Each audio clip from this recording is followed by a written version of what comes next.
This show is all about choice, but sometimes you don't get to choose. Either you're born into something or circumstances change, and maybe it's just bad. And what do you do with that chapter? We all have a chapter like that in our lives. What our guest calls are bad headlines. Today, you're about to meet Phyllis Harris. Harris. You're about to meet Phyllis Karas, a Boston journalist, New York Times bestselling author, and professor at Boston University. Her book, Women of Southie, is a portrait of six women who lived through the Whitey Bulger era, and her new book, Curse of the Blumenthals, is about her own bad headlines. A drunk driving accident that killed six of her family members, and a murder committed by a teenage family member decades later. Today, we are going to learn from the extremes to shed light on what works and what we can do with our own bad headlines. Phyllis, welcome to Soul Toll. Thank you. So nice to be here, Anusia. Thank you for joining us. What made you say yes to joining us today? First of all, the location. Fair You're literally enough. right around the corner from me, which made it wonderful. And I'd heard great things about you. So it's a Oh, delight to be here. thank you. So, what could be different about someone's life if they've take everything that we're going to talk about today about our bad headlines and maybe how we could choose differently about our relationship with them? If they took all of that to heart. Well, if they focused purely on the bad headlines, then they just would not have much of a life. I mean, they're there. I don't think there's a human being that doesn't have at least one bad headline. My family had more than they should have. And the women that I spoke about in my book, Women of Southie, certainly had more than enough. But it just can't be the focus. You just have to try to find the good despite the bad. Thank you. So in Women of Southie, you opened and you said that you found these women so relatable. And that really struck me because the women that you interviewed, and I'd love to hear you give a little bit of a flavor of these women and their lives, had such extreme circumstances. And so I was curious, what made them and their stories so relatable to you? Well, I had just finished writing a book, brutal, about the mob. Mm-hmm. And these were women who were attached to the mob in one way or another through the men that they loved. Mm-hmm. And we certainly didn't have similar lives or similar childhoods or similar professions. And yet, after brief conversations with each one, it was so easy to find the strand that related us because they were women that were struggling to do the right thing, that loved a man that might not have been a good man, and they were struggling to raise their families and have decent lives despite many problems. And you get so attached. I could have written a book about each of them, and you get so attached. They're just not, names on a newspaper article. They're women. And I found it very hard after the book was finished to kind of push them out of my lives. I didn't want to. And luckily I haven't. That's So it makes it beautiful. good. That's wonderful that you stayed connected with them. Absolutely. Yeah. Could you bring a profile to life for our Well, listener who I hasn't read the book? suppose the one that is the most remarkable to me is Anna Weeks. And she was married to Kevin Weeks, who was Whitey Bulger's second in command. Okay. So she had quite a life. Before she married Kevin, she was married for 26 years to a man who spent most of those 26 years in prison. And just for anyone out of the Boston area who's not familiar with Whitey Sure. Bulger, could you just set some context? Whitey Bulger was a mob boss who lived in Boston, was finally arrested and convicted of 14 murders, which they say is a small number. But he was literally, James Whitey Bulger was literally a mob boss in Boston, in South Boston, for about 25 years. Just got the chills. Very, very powerful man. Mm-hmm. He's no longer living. He died actually in prison, which is so ironic because he committed so many horrible crimes. Kevin Weeks was his second in command. Was Kevin a bad man? Do I have the right to qualify anyone as a bad man? He did a lot of bad things. Mm-hmm. And it was when I was writing the book Brutal, it was so hard for me to realize that someone who does so many bad things can be a very good man. And Kevin is. And one of the best things about Kevin, and the only reason that I was really able to write the book, was his wife, Anna. She is a Boston inner school teacher, the mother of three. They had recently, not recently, the children are 9, 8, and 7. So she's the mother of 3 of his children. She's well into her 50s. She is an extremely strong, bright, warm woman. And if it wasn't for her, I would never have been able to have written Brutal. And I don't think Kevin could have the decent life that he has now. She's a very strong woman, married to a very powerful man. Hmm. And I find her fascinating. But That's the end of the chapter, Mhm. past her bad headline. So, Yes. what was her bad headline and circumstance that she was dealing with? Dealing with a man who was convicted of murders, 4 murders that he was participating in. He was sentenced to a lifetime in prison, and the only reason that he got out of prison was because he was able to tell where the bodies were buried and where so many of the guns were loaded and were still kept. So he was able to give state evidence. And just being in prison and getting all those headlines and being his wife, and now they live in South Boston. So wherever she goes, she's Anna Weeks, and that people think, oh, Kevin, that's Kevin's wife. Mm. And it gives her a certain, in some groups, it gives her a certain importance because she's married to Kevin. In others, it's a disgrace because he was a gangster and was sentenced and accused of 4 murders. Yeah, isn't So that that's interesting? You walk into one room and you get one reception, and walk exactly, into which another I room and find get so a different. fascinating. If you've ever been to South Boston, at least in its heyday, it's changed. Yeah, I lived there for a year. Oh, then you know what I'm talking about. Hmm. And it's exactly how the people feel. Many of them thought that James Whitey Bulger, who was the mob boss and committed so many murders, was a kind, good man, and he was there to help them, Hmm. help with their groceries if they needed extra money, if they had a child that they were worried about and that someone was after them, they'd call Jimmy and help take care of it. So that was one way people viewed him. And of course, the other, especially the law, Hmm. that he was a horrible man who was on the run for 18 years, by the way, with a woman who still to this day believes that he was not what they all thought he was. Hmm. So there's always a woman who kind of has a It's different always opinion. perception makes reality, too. Exactly, Yeah. exactly. But Anna was just personified in so many ways the strength of a woman who could marry a man like that and raise a family and still be dignified. A very religious woman, very, very much believes in God, was thrilled to have these 3 babies with Kevin Hmm. and is just still teaching and an incredible mother and a great wife and an incredible daughter Mm. to an elder woman as Oh, well. wonderful. So she's so remarkable. She should be here talking. So you touched on it a little bit, but can you describe your concept of bad headlines and how it relates to personal identity? Well, personally, for me, there were so many headlines associated with my own personal feeling. Remember, I've written books about gangsters. I've written many books about other people, but I kind of shied away from my own bad headlines in my own life because it was much more easier to write about other people than to Hmm. write about yourself. It's hard to be seen. Exactly. My bad headlines were with me forever. My mother will never forget the horrible car accident when she was 18 years old. And that headline was 6 Providence, Rhode Island people, 3 children under the age of 12, killed by a drunk driver. And that was my mother's legacy. They always called it, that was the incident that everything was revolved around. That headline was things that happened before then, before the incident, before that bad headline, Hmm. and then after the incident. It was how she ruled her whole life. And she still had the newspapers, she still kept the papers, and they were so sad. There were the pictures of the 6 people that were murdered. We say murdered, they were killed by a drunk driver. I Yeah. guess you can choose your verb, Yeah. however you want to use it there.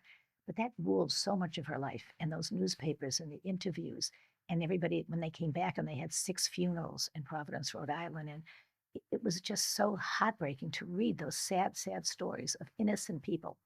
That was one headline. Yeah. Then the other headline, Well, and so just so people are following us, yes, so we're talking about Women of Southie and some of your interviews with the people and women there, okay, and then moving towards your own bad headlines exactly, in your book, Curse of the Blumenthals. exactly, And so this was turning the lens on yourself. You've studied so exactly. many people. Mhm. So will you talk about that experience? And then I want to go into Curse of the Blumenthals and more on what you were just talking about.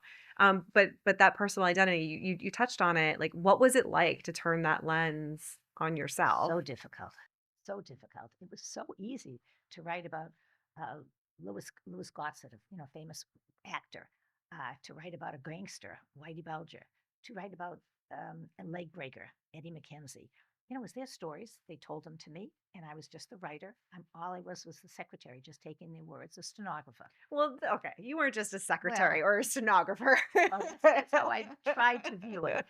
I You were deep in their lives, pulling out their stories and I crafting know, them for other I people. know. That's emotional It work. was. And writing about a murder that someone committed and tells me so easily, oh, yeah, we brought them down to this room. We tied them up.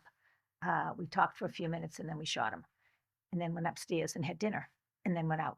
you hear a story like that and you're thinking, I can't be talking to a human being. This is not possible. But they are. And so you kind of get used to that, about taking their pain and their stories a little bit to your own heart, trying to imagine it, but it's still easier than telling your own story, because it's still someone else's story. And there's a line separating us. I didn't do that murder. I didn't kill anybody. I didn't hurt anybody. That's their story. And I wasn't ready to tell my own story for a long time. So what got you there? One of my cousins died. And it was when that death that freed me from feeling that I just didn't want to tell that story. But when my cousin, Ronnie Blumenthal, died, actually 8 years ago, I felt the relief of knowing, oh, that part of my life is really over. And now I can tell that story. I wished other relatives were still alive, that I had waited perhaps too long, but it was time. Yeah, or maybe you're developing the skill through telling everyone else's Yeah, story. and their stories were so awful that how could I think that mine was that awful? Yeah. Gave me permission. Yeah. Permission. So permission for Curse of the Blumenthals. So you started telling us a bit about it. Will you tell us some more? Well, my mother was 18 at the time. There was a horrific car accident. 6 of her relatives, including her mother, her brother, her 2 nephews, and a niece, were all in the car. And they were driving from visiting my mother's brother-in-law, who was in the hospital at 32, having had a heart attack. So they were coming from Connecticut back to Providence. They were only 10 minutes away from the hospital when a drunk driver veered into their car and killed all 6 of them. The drunk driver survived, was barely hurt. He had a huge car. He owned a funeral home, and he was in one of the cars that they used for the funeral home. So the relatives never stood a chance. They all died instantly, except for one uncle, the driver of the car, my Uncle Ruby, who was able to hold himself to life, I guess you could say, long enough to identify who was in the car. And it was such a tragedy to the family to lose 6 people in an instant, and especially the 3 unimaginable. Yeah, the 3 children it was. And just reading about researching, which was easier than actually writing. So we didn't really know that much about the accident at the time. This was in 1935. We didn't really know exactly who was the driver. We just knew that it was a drunk driver and where it happened, and then there were the funerals. But I did the research, and I found out exactly who the drunk driver was, and why he was drunk, and how drunk he was, and how my aunt, who was the mother of 2 of those children, and the daughter, it was her family. She was back at the hospital with my uncle, who was recuperating from the heart attack. They left the hospital. When they're at the hospital, about her writing the cards. Yep. Will you share that? The children were always writing to their father, who was in the hospital. And the father was an artist, and one of the children wrote beautifully. The kids were young. They were 6 and 8. So they were able to write. And so they would write little letters to their father. And after they died, after the car accident, they didn't want to tell my uncle that his 2 children, because he was recuperating, and they didn't want to. Yeah. Exactly. So my mother, who was 18 years old and living at home at the time, wrote the letters as if she were the children. She had their letters and she mimicked them beautifully, so that my uncle, we thought, never saw. But when my aunt went to the funeral, left him, and went back to Providence from the hospital in Connecticut, she put on a beautiful black dress and she went to the funeral, which in the Jewish religion had to be within 24 hours after the death. And she came back that day, and my uncle looked at her and said, "Goodness, you got all dressed up." And she said, "Yeah, in a black dress." And she said, "Yeah." And just the way he looked at her that day, she said she just knew. But they waited. They waited nearly a year before he was well enough to tell him. To tell him that his children had died. And his mother, and his mother. Right, of course. And his brother-in-law. And his first words were, "I knew something was wrong." As much as everybody tried, and we came to visit him and did everything possible, he knew. Of course he knew. Anyhow, he did survive. A rabbi came and told him the story. He survived enough to go back to their home in Rhode Island, got back to his job, and they produced 2 more. They had 2 more children, my cousin Dick and my cousin Bobby. Amazing. And when Dick was 4 and Bobby was 6 months, he had a massive heart attack and died. So here is my Aunt Etta, who has lost 2 of her children, loses her husband, and then she is left with these literally 2 babies. And she was, without question, the most wonderful woman in my life. She was beautiful and brave and strong, and my mother's older sister. And I wish so much that she had been alive to even see some of this. But of course she wasn't. She's died many years ago. But it's her family. It's my cousin Dick, my cousin Bobby, the rest of the cousins. My mother had always said, so much words about us, and I don't want to get ahead of the story, Mm-hmm. but her thing was, when you've had a tragedy and you've lost 6 members of your family, you will never, ever lose another one, no matter what. Mm. So that meant to us cousins that we stayed straight. There was so many of us, and we stayed in touch with each other. We still do. And that was family to my mother. That's beautiful. And I mean, you can interpret it in multiple ways though, because I hear that and I hear fear as well. Yes. So there's connection, but there's also fear. Terrible And fear. then, you know, how do you choose to embrace that? Because part of what you advise in your book is to embrace your headlines. And I think in your research, you saw that some people, or even in your life, you saw that some people were able to embrace it, and then other people maybe spiraled in the fear. Right. My mother, in many ways, had so much problems with that because every time she was in a car, she would imagine what was happening. Generational trauma, not sure what you call it exactly, but her foot was on the brake. When I was driving, she was sitting as a passenger and her foot was on the brake. She just couldn't help it. And I honestly think, especially since I've written the book, I have some of that too. I'm much more nervous in a car now. I see that headline, 6 members of a family killed in a car crash. Mm-hmm. And it's just with me. It's hard to pull something like that out. So many good things have happened since then. So many. My mother led a very good life after that. But it's still there. You can't completely erase it. I guess you do have to embrace it and try to face it and then say, okay, that happened, but this is today and I'm good and I'm driving and it's safe. Mm-hmm. But of course, there was the second headline that just about killed the family. My Uncle Ruby was driving the car that day.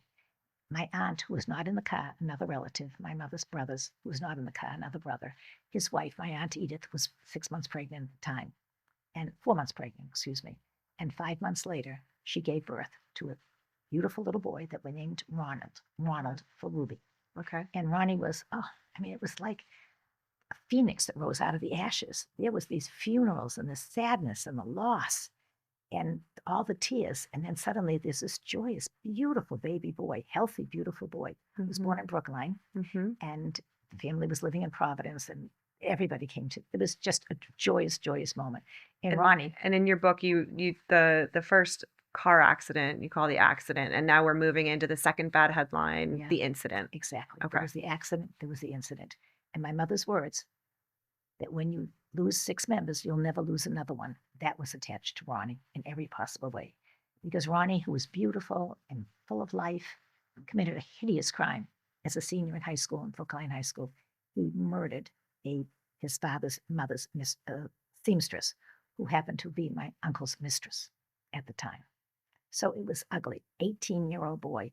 And I remember one of the headlines, it stays in my mind forever. My cousin Ronnie's face and the words, "This is the face of a murderer."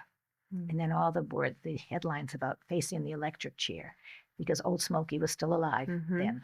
And Ronnie was 18 years old. He was an adult, and he could easily have gone to the electric chair at that time. And this was in 1956, and this could have happened. And it was a hideous trial. The headlines were awful. And Ronnie was convicted of murder and given a life sentence, but with a chance of parole. And that was only because my Aunt Edith, who was not a Blumenthal, the other side of the family, was a Gordon. And her brother-in-law owned a lot of real estate in Boston, had a lot of power, and was able to hire an excellent lawyer who managed to get Ronnie not in the electric chair and into prison. And he served almost 14 years. He went in 18 and came out 14 years later. But we didn't lose him because he was our relative. And I cannot tell. It's funny, when I was writing these books about these mobsters, it wasn't so hard for me to imagine prison because I had been to prison. I went to visit my cousin Ronnie. My mother went religiously for those 14 years once a month. Everybody went. It was just where we went. It's what we did. It was our cousin. And we believed in him. And we hoped that there would be good headlines and a good life for him when he emerged. And that's where it becomes part of your story, because something that really struck me was, especially you started saying that the women of Southie and Brutal, it was all other people's stories. But now you're turning this on your story. But it was still very much things that happened, to other people in your family. Exactly. But it's still your They're story. my relatives. They're part of me. Mm-hmm. And it didn't happen to me directly, but, we were all part of it. We all went to prison with Ronnie. And when Ronnie came out, we all had such great hopes that he would now have a life. But 14 years in prison when you go in 18, I don't know what we were thinking. You can't come out and just be normal. Of course, yeah. He read books he read books for the blind while he was in prison. He did some very good things, but he came out and he wanted everything that he had missed. He drove too fast. He drank too much. He dated too many women. We couldn't get back the boy that he was at 18 because that wasn't So the sad. same person. He had changed, and that was inevitable. And we all had to face that. And it still breaks my heart that Ronnie, who was so adored by the family, ended up actually completely scorned by just about every relative. He had done something to somebody in some way that was almost unforgivable. And that all came to a head, you said, in his funeral? Yeah. He was buried in a pauper's grave because no relative would put money towards it. All the relatives that had visited him and helped him, he had borrowed money. He had been too flirtatious at times. He had done some very bad things. And it was hard to forgive. And I don't think he moved away from the family. I don't think he was looking for forgiveness. And it was his poor son, Mark, who had to shoulder everything when Ronnie died. He didn't have the money for the funeral. So he's in a pauper's grave. I say the words and it's just heartbreaking. Shouldn't be. Yeah. But it happened. Where are you now in your reflection on everything you've written and now bringing it into your own life, into your own bad headline? I feel like I've given life to some people that are no longer here. To each of the 6 people that died in the car accident, I was able to write about each one. And so a little bit of life to that. And to my cousins who went to prison to visit my cousin and still stayed in touch with him afterwards. Their stories I wanted to tell because they all loved Ronnie. And it was heartbreaking for all of them. And I think it's made me more aware that you have one family and, you can live miles away. One lives in California, one lives in Las Vegas, but we're all together and we communicate and we see each other.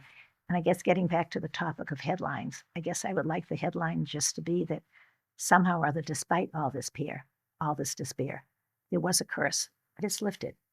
And there are no more Blumenthals. That is sad because Ronnie's one child, Mark, and his wife decided never to have children. So there are no more Blumenthals, but there still is joy and love. You opened saying that you felt free. Yeah. And we talk a lot about that, of how can you feel more free in your life. And I guess for you, it was to have permission to be able to explore this part of your life. Exactly. And I wondered, how they would feel. And I'd call and ask them questions. And they were so honest and open about what they heard and what they saw. There was my mother's. I didn't even know when I started writing this book that my mother had been married before and learned about her first husband and what a hideous marriage it was. Another bad It headline. was a very bad headline. And he was a sexual deviant. And that was my mother's first husband and how that marriage ended. And those were headlines I did not want to read. And even the headlines about the murder. He murdered a seamstress who was 48 and he was 18. So she was a bit older than he. My mother had always said, it was a terrible murder, but it was an accident. Ronnie didn't mean it. She must have come on to him because she was just not a woman of good repute. She was of ill repute. So she must have gone on to him and he pushed her and she died. And I thought, well, that's good, until I found the real headlines. And no, mother, that is not what happened. No. He strangled her. He pierced her with a knife in her heart, and he beat her. Very intentional. It was a very intentional, very brutal murder. And that was so hard because you always wanted to say to Ronnie, how did you do this? We were visiting him in a prison. No one, it was like the elephant in the room. Right. And the only time we really ever got to discuss it was when I was talking to Mark, who was Ronnie's son. And we talked about it. And I said, so what do you think about the murder? And he said, well, when I was 10 years old, they decided it was time for me to have the talk. So my father and I went to this duck pond that I liked, and we sat there. And he said, Mark, I want to talk to you. I want to tell you about my life. You're going to hear this because you're in school and people may talk about it. And he talked about the murder. And then when he finished, he said, do you have any questions? And Mark said, yeah. He always called him Ron. He never called him Dad. There was good reason for that, because he wasn't much of a father. He said, yeah, I got one question, Ron. Did you do it? And he said, no, I took the rap for Grandpa. Those words totally shattered me when I read them, and discussed it all with my cousins and over and over. And like Mark said, Ronnie was an inveterate liar, so it's possible. But there were so many things, the more we thought about the murder, that it might have been Barney. Is it still a mystery? It is still a mystery to all of us. I mean, the trial was very brief. He never had a trial. He just confessed, and that was it. There were variations on the actual time of the murder and where Ronnie was then. So there is the potential that perhaps Edith, knowing that her husband was having an affair with this woman, pushed him into it, hired somebody. Was it, could Barney have let his son go to prison for a murder that he committed? I mean, there's so many. There's not a bow on it. There is. And that is why in true crime, and having written true crime novels, I can see how this could be considered in many ways an unsolved murder. And that gave me all the more reason to want to write this story. I still don't know the answer. Well, I'm so glad that you've written it. You're just getting it out into the world now. What are you hoping the reception will be? Thank heavens, Publishers Weekly just gave it a very good review, and I was very Congratulations with that. And that, because I keep things, people are going to say, "Oh, she's just whining," about something that happened. Did not come across to me that way. It's secrets. It's the idea that every family has secrets, and it isn't bad that you have a secret in your family. It didn't happen. You didn't do it. Someone did it, and it's best to talk about it and get it out. Because I know my mother was so careful about, don't tell anybody, especially during the trial. Oh my God, and there was so much anti-Semitism going on at that time. And old Smokey was still alive, and what could possibly happen? So we were so secretive about it, and I hardly told anybody. But then as I grew older, I was kind of proud that my family stood by Ronnie. I brought my future husband to visit Ronnie in prison. We all went. My sister brought her college roomie to visit Ronnie, and that's a whole other side story. That was Flo. And Ronnie became engaged to Flo, a college student, while he's in prison. Wow. Can you imagine that engagement announcement in the Globe? No. Oh, it would have been hideous. They broke up eventually. But we all loved Ronnie in our way. And I'm sort of proud of that. And I think you need to take the bad headline, accept it, and see if there's something good behind it. And I think our family is stronger because we had these two very, very bad headlines, these two terrible tragedies in our family. Well, thank you for joining us today to share that. Take the bad headline, accept it, and do something good with it. Right. Maybe get a good headline about a book. Yeah, there you go. And you don't have to have gratitude for it, though. You don't always have to be thankful, I think, for the pain through it, but still take it as a teaching. Because I think a lot of times people say, thank the bad times for teaching you and making you who you are today. What do you think about that? Oh boy, that's I'd love to think it sounds like a wonderful thing. Something bad happened to me, so now I'm better because of that. I don't know it's quite that easy because you really have to accept it and think about it and see if did you in any way cause it. I certainly didn't cause any of these bad headlines, but it's my family. And it happened to all of us. So I guess a lot of good did come out of it. So many of my cousins have accomplished amazing things, and they're such special people that I'd like to believe that maybe there was some good from all of that badness, hopefully. Well, thank you. Well, if you've been carrying a bad headline, then this episode was for you. Thank you so much, Phyllis, Thank for you for being having here. me. It's delightful. And we'll see you in the next episode.